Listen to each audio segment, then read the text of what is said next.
Hello, and thank you for joining today's session on executive succession, preparing family companies for the future. At Stranberg, we specialize in guiding family businesses through leadership transitions. Succession isn't just a family, financial, or legal matter.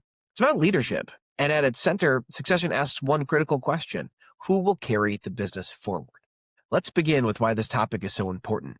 The statistics are sobering. Roughly 70% of family businesses fail to successfully transition to the next generation. And advisors often heavily focus on tax structures and estate planning and family harmony. And of course, those are all incredibly important. But what's often overlooked are the human and organizational factors that truly determine whether a succession succeeds or fails. So let me ask you, have you ever seen a well-structured succession plan fall apart because of people issues?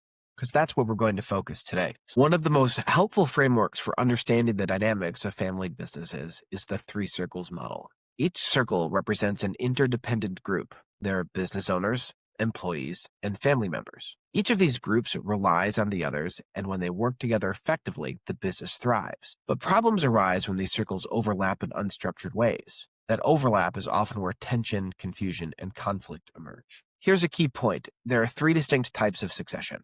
There's ownership succession, which is a legal process of exchanging shares. There is executive succession, which is a business process that selects the leader in the org chart and the key employees of your business. And there is familial succession, which is a socio-emotional process that plays out in the family outside of a business or a operating entity. Each of these requires its own considerations, but it's important to remember that in a family business, they are all interdependent.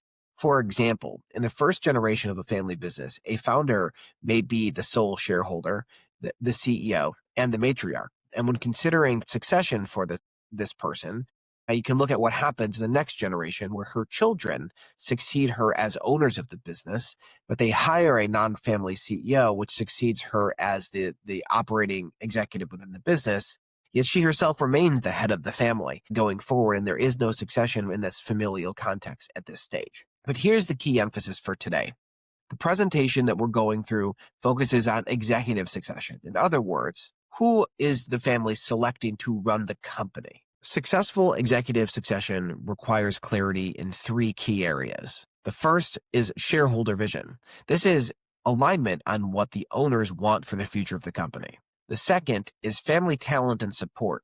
This is how family members contribute or not in leadership roles and how they support non-family executives. And the third is governance. This is clarity on how major decisions will be made at the highest levels. Let's take a closer look at each of these. Shareholder vision. Vision starts with clarity. What do the owners want for the business? Without this shared vision, the business can become paralyzed. Senior executives hired into such an environment almost always failed because they're asked to operate without a common definition of success. When the vision is unclear, undocumented, or concentrated in a single person, it creates fragility. That fragility is often exposed during transition when assumptions about the company's direction are tested. Without alignment from the family on shareholder vision, succession plans often collapse under the competing agendas of the shareholders of the business. Consider this example. After the founder's death, his two sons hired a new CEO. But one son wanted rapid growth and a quick sale to collect a windfall, and the other wanted to preserve the company forever so that perhaps someday his own kids could own and operate the business. The newly hired CEO was paralyzed by this difference. He was pulled in opposite directions and ultimately failed because he could not satisfy the disparate wants from the two owners of the family business. As we often say at Stranberg, if you can't define success, you create the conditions for failure. Families naturally want to see the next generation of the family involved in the business. But what happens when a family member isn't qualified, or perhaps when a family member doesn't support a non-family executive? In family businesses, like any other, leadership decisions are best determined by the competence of the individuals, not the weight of hopes, aspirations, or expectations of the family.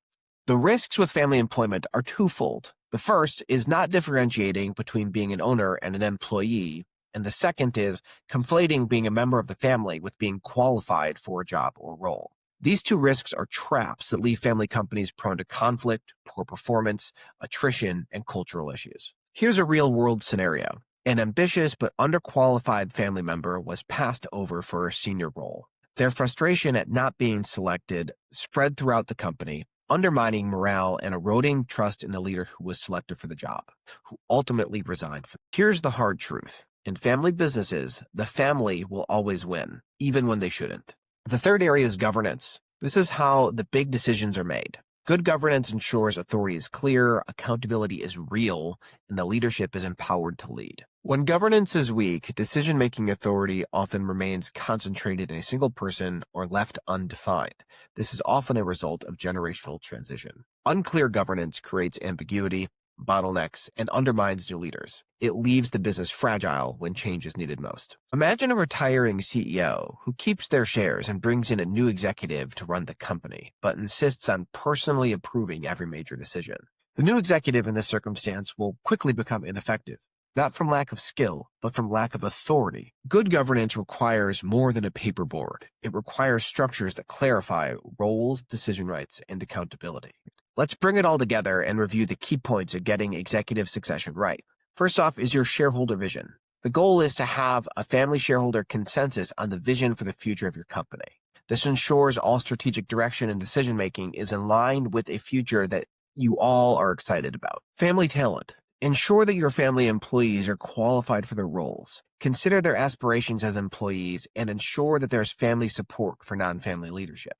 And governance. Clarify how your big decisions are made and differentiate between what are family decisions, ownership decisions, and business decisions. In closing, while succession is one of the greatest risks that many family businesses face, it is also one of the greatest opportunities to strengthen the business, unify the family, and ensure the legacy endures another generation.